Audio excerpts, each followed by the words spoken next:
আজি আমি এলফাবেটৰ ওয়াৰ্কশিট কেনেকৈ কৰিব লাগে সেই বিষয়ে ছাত্ৰ ছাত্ৰীসকলক শিকাবলৈ আগবাঢ়িছোঁ। আপোনালোকে এনেকুৱা ধৰণৰ ওয়াৰ্কশিটবিলাক ঘৰত লৈ ল'ব। ঘৰত লৈ লোৱাৰ পিছত ইয়াতে আমাৰ কি হ'ব, আখৰৰ চিনাকি আৰু আখৰৰ গঠন আমি সুন্দৰকৈ শিকিব পাৰিম। প্ৰথমে আমি কি কৰিম, ল'ৰা ছোৱালীসকলক আমি এই এলফাবেট এ লৈছোঁ, এই আখৰটো আমি কেনেকৈ শিকাম তাৰ ওপৰত আমি পেঞ্চিল লৈ ল'ম। পেঞ্চিল লৈ এই ধৰণে আমি ট্ৰেছ কৰিম।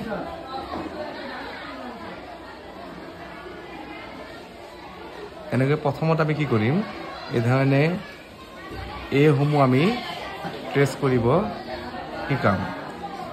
এ যেতিয়া ট্ৰেছ কৰা কমপ্লিট হ'ব, সম্পূৰ্ণ এ যেতিয়া ট্ৰেছ কৰা কমপ্লিট হ'ব, তেতিয়া আমি এই লেটাৰটো যে এ, সেই বিষয়ে তেওঁলোকে চিনাকি হ'ল নে নাই আমি কি কৰিম, তেওঁলোকক ইয়াতে ফাইণ্ড আউট কৰিব দিম। ইয়াতে আমাৰ এটা চকুত যাতে বিসংগতি ঘটে বা আমাৰ আই কণ্টাক্টত যাতে অসুবিধা হয়, তাৰ কাৰণে এৰ নিচিনাকৈ আৰু এৰ কিছুমান আকৃতি দিয়া আছে। সেই আকৃতিসমূহৰ মাজৰ পৰা যেতিয়া ল'ৰা ছোৱালীয়ে এ বাছি ওলাব, তেতিয়া তেওঁলোকৰ এই এৰ ছাপ স্থায়ী স্মৃতিত সম্পূৰ্ণকৈ বহি যাব। এতিয়া ধৰক আমাৰ ইয়াতে এ আছে, ট্ৰায়েংগল দিয়া আছে, আকৌ এ দিছে, ট্ৰায়েংগল, আকৌ ভি দিছে, এইচ দিছে, তেনেকৈ বিভিন্ন এই যিখিনি আপোনাৰ আখৰ আছে, এই আখৰসমূহৰ ভিতৰত ছাত্ৰ ছাত্ৰীসকলে যদি সুন্দৰকৈ এই আখৰটো বিচাৰি ওলাব পাৰে, তেতিয়াহ'লে আপুনি গম পাব যে তেওঁলোকে কি আখৰটোৰ চিনাকি সুন্দৰকৈ কৰিব পাৰিছে। আৰু এই ক্ষেত্ৰত আমি কি কৰিম, তেওঁলোকৰ আমি বিশেষকৈ মম পেঞ্চিল ব্যৱহাৰ কৰিম। মম পেঞ্চিল ব্যৱহাৰে যিহেতু শিশুসকল ৰঙৰ প্ৰতি আকৰ্ষিত বেছিকৈ হয়, সেয়ে যেতিয়া আপুনি বিভিন্ন ৰং ব্যৱহাৰ কৰিব, তেতিয়া তেওঁলোকে এই কাৰ্যসমূহ কৰিবলৈ সহজ পাব আৰু আকৰ্ষিত হ'ব।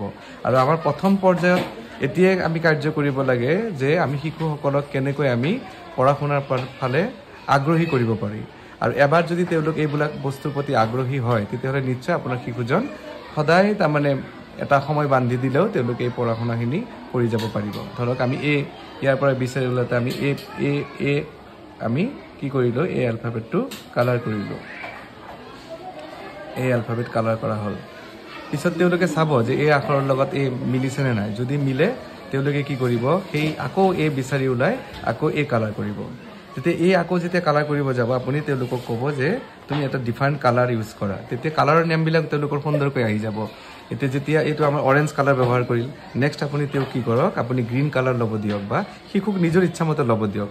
শিশুৱে নিজৰ ইচ্ছামতে কালাৰটো যেতিয়া চিলেক্ট কৰিব, চিলেক্ট কৰি যেতিয়া কালাৰ কৰিব, কালাৰ কৰা হোৱাৰ পিছত আপুনি শিশুক সুধিব যে তুমি এইটো কি কালাৰ কৰিলা, কি কালাৰে কৰিলা। তেতিয়া সেই কালাৰটোৰ নাম আপুনি ইংৰাজী আৰু অসমীয়া দুয়োটা ভাষাতে আপুনি দি দিব।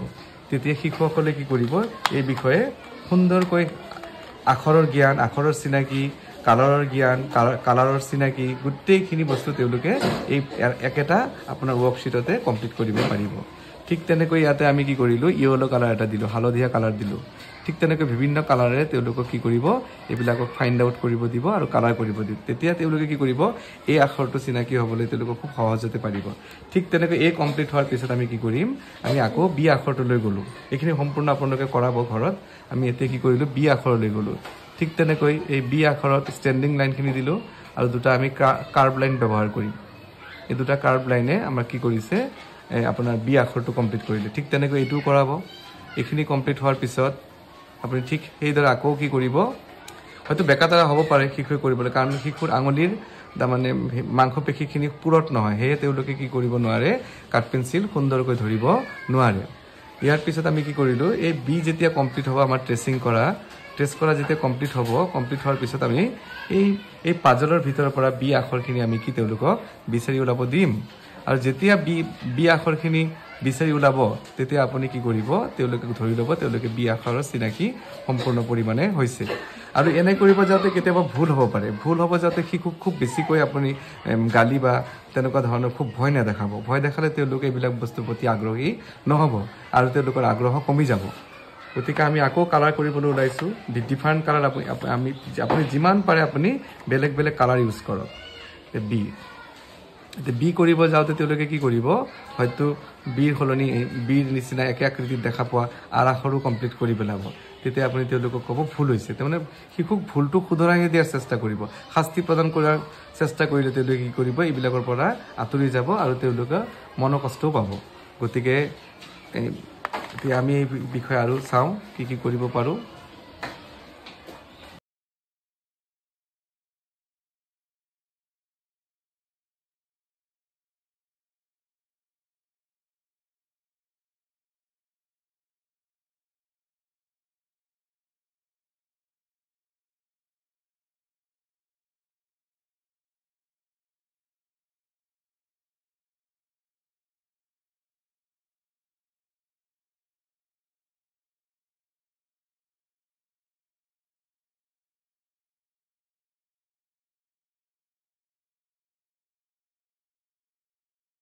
এনেকৈ আমি বিভিন্ন আখৰ 26টা আখৰে আমি ৱৰ্কশ্বিটসমূহ বনাই লৈছোঁ যাতে শিশুৱে খুব সুন্দৰকৈ এইবোৰ শিকিব পাৰে সুন্দৰকৈ এনেকৈ আমি কি কৰিছোঁ আমাৰ যি 26টা এলফাবেট আছে বিশেষকৈ 3 পৰা 5 বছৰৰ বয়সৰ শিশুক আপোনালোকে এই ধৰণৰ ৱৰ্কশ্বিটসমূহ যদি ঘৰতো কমপ্লিট কৰে আমি যেনেকৈ স্কুলত কৰি আছোঁ ঠিক তেনেকৈ আপোনালোকে যদি ঘৰতো কমপ্লিট কৰে নিশ্চয় আপোনালোকৰ শিশুৱে খুব সুন্দৰকৈ আৰু অতি সহজতে আখৰৰ জ্ঞান আখৰৰ চিনাকি আৰু আখৰৰ পাঠসমূহ সুন্দৰকৈ শিকিব পাৰিব ধন্যবাদ